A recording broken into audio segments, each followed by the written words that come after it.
마가복음 4장 40절 말씀을 같이 보시겠습니다. 이에 제자들에게 이르시되 어찌하여 이렇게 무서워하느냐 너희가 어찌 믿음이 없느냐 하시니 아멘. 갈릴리를 건너던 중에 제자들은 풍랑을 만났고 죽을 것 같은 두려움 때문에 주무시던 주님을 제자들이 깨웁니다.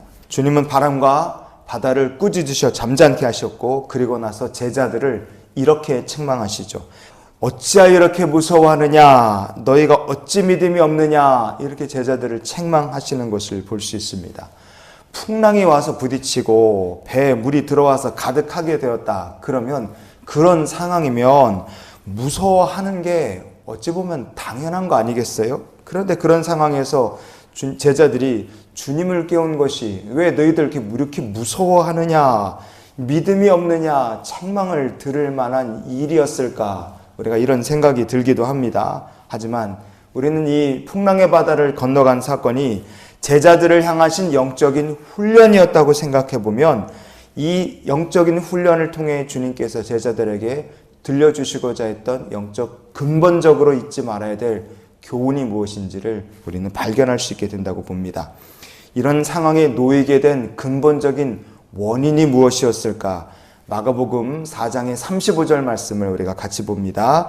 그날 저물 때에 제자들에게 이르시되 우리가 저편으로 건너가자 하시니 아멘. 풍랑의 바다를 만나게 된 근본적인 이유가 바로 갈릴리 저편으로 건너가자 그렇게 결정됐기 때문에 그렇죠. 자, 우리말 성경에 건너가자 이렇게 번역이 된 헬라어 본문이 디에르소멘 이렇게 되어 있습니다.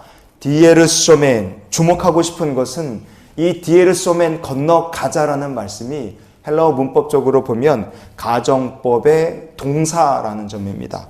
그러니까 이게 어떤 의미로 해석을 할 수 있냐면 주님께서 제자들에게 하신 말씀의 뉘앙스가 얘들아 우리가 저쪽으로 가자 명령을 내리신 것이 아니라는 뜻이에요. 이 가정법입니다. 그러니까 날이 저물어가는 시점에서 주님께서 제자들에게 이런 식으로 물어보시는 거예요. 얘들아 날이 저물어 가는데 우리가 저 갈릴리 건너편으로 건너갈 수 있을까? 이렇게 한번 얘기를 해보시는 거죠. 과연 건너갈 수 있을까? 가정법이니까요. 그때 제자들의 반응을 마가복음은 이렇게 말씀합니다. 마가복음 4장의 36절 말씀 한번 읽어보시겠습니다. 그들이 무리를 떠나 예수를 배에 계신 그대로 모시고 가매 다른 배들도 함께 하더니 아멘. 성경은 제자들이 예수님을요 배에 계신 그대로 모시고 갔다. 이 표현이 조금 독특하죠. 그대로 모시고 이렇게 번역이 된 헬라어 본문이요 파라람바노우신 이렇게 되어 있습니다. 파라람바노우신 신약 성경 전체에서 여기 딱 한 번 등장하는 말입니다. 사도 바울도 배 타고 항해하고 배 타고 항해한 얘기들이 성경에 종종 나오는데 이 파라람바노우신이라는 말은 요 풍랑의 바다를 건너는 제자들과 주님의 이 사건에만 딱 적용되는 말이었어요. 어떤 의미가 있는 말인가? 항해한다는 뜻이 있고요. 또 하나는 뭐냐면 해변이라는 뜻이 있습니다. 그러니까 제자들이 왜 예수님을 그냥 배에 타고 계신 그대로 모시고 갈릴리 건너편으로 건너갔는가? 제자들 중에 상당수가 갈릴리 출신 어부, 그 바다에서 잔뼈가 굵은 사람들이에요. 그런데 주님께서 제자들에게 얘들아 날도 저물어 가는데 우리가 건너편으로 건너갈 수 있을까? 한번 건너가 볼 수 있겠니? 이렇게 물어보실 때 제자들의 마음속에 자존심이 조금 상한 거예요. 왜냐? 아이고 아무리 날이 저물어 간다 그래도 주님 우리가 여기서 이 고기 잡아먹고 산 게 몇 년인데요. 우리가 여기서 잔뼈가 굵은 사람인데요. 아직도 우리를 그렇게 못 믿으십니까? 이런 생각이 조금 드는 거예요. 이들이 이 시점에서 어깨에 힘이 빡 들어가 있는 상황이었어요. 왜냐? 마가복음 4장을 보시면 사람들이 너무 많이 모이니까 그냥 땅에서 못 가르치시고 배 타고 조금 뛰어서 해변가에 사람들 앉혀놓고 거기서 말씀을 가르치신 겁니다. 근데 그 많은 사람들에게 마가복음 4장 1절부터 시작해서 34절까지 정말 많은 사람들에게 주님께서 다 비유로만 가르치시고 말씀을 하시는데 제자들에 대해서만큼은 주님이 다루셨어요. 마가복음 4장에 34절 말씀을 우리가 한번 보시겠습니다. 비유가 아니면 말씀하지 아니하시고 다만 혼자 계실 때 그 제자들에게 모든 것을 해석하시더라. 아멘. 제자들에게는 주님께서 비유가 아니라 이 비유의 의미는 뭐다, 이거다 다 가르쳐 주신 거예요. 이 정도면 제자들의 어깨가 으쓱해지고 힘이 좀 들어가겠죠. 자신감, 자부심이 아주 넘쳐날 법합니다. 그런데 주님께서 반대편으로 가자, 갈 수 있겠니? 이렇게 물어보실 때 제자들이 호기롭게 오케이, 그럼요, 걱정하지 마십시오. 그리고 그냥 가는 겁니다. 파란함바 놓으신 제자들은요, 어둠이 내려앉은 갈릴리를 지나가는데 우리가 당연히 할 수 있지, 우리가 베테랑들인데 이 일에 있어서만큼은 주님 걱정 붙들어 매세요. 그리고 주님께서 그냥 아예 푹 주무시게 베개까지 아마 드린 것 같아요. 예수님께서 베개를 들고 다니진 않으셨을 거 아니에요. 예수님 걱정 붙들어 매세요. 우리가 어른이 알아서 잘할게요.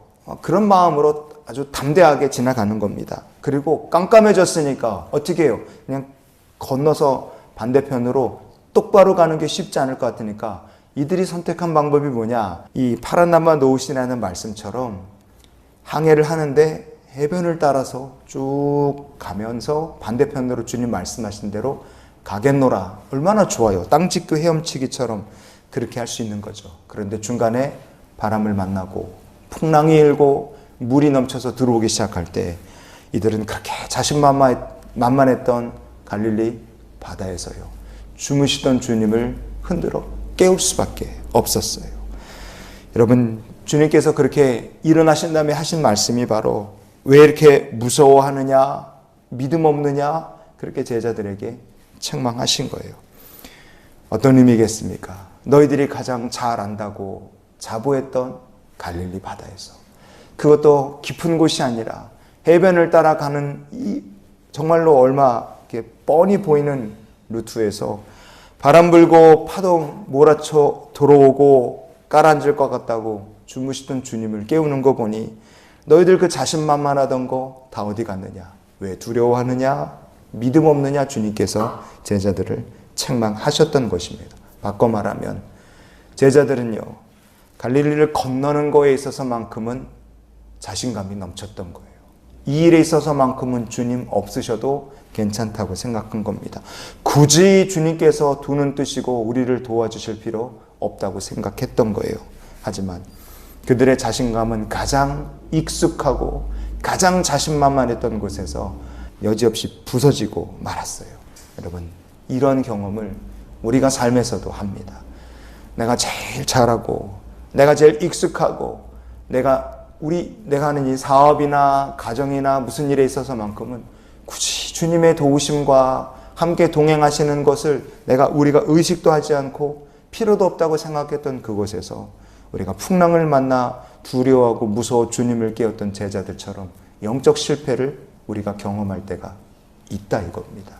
여러분, 이 풍랑의 바다를 건너는 사건을 통해 주님께서는 우리의 삶의 모든 영역 속에 주님이 주무시고 계셔도 괜찮다고 말할 수 있는 건 하나도 없다는 것을 제자들에게 가르쳐 주셨고 우리들에게도 가르쳐 주신 줄 믿습니다. 그래서 우리가 이런 기도로 오늘을 살았으면 좋겠어요. 주님, 오늘도 제 삶 속에 권능의 주님이 함께하여 주시옵소서. 너무 익숙하고 열심히 하고 매일 했고 지금까지 잘했기 때문에 주님이 굳이 나를 도와주시옵소서 이렇게 기도도 하지 않고 살았던 그 삶의 영역에 가장 잘 알고 지금까지 열심히 잘 해왔던 우리의 가정이나 직장 생활이나 사업의 영역에 오늘 우리가 다시 한번 주님이 계셔야 된다는 것을 기억하고 주의 도우심을 구하며 기도할 수 있는 하루가 되기를 원합니다. 거친 세상에서 실패를 경험한 성도들이 계시다면 주님 손을 꼭 붙드는 귀한 시간이 되시기를 주의 이름으로 축원을 드립니다.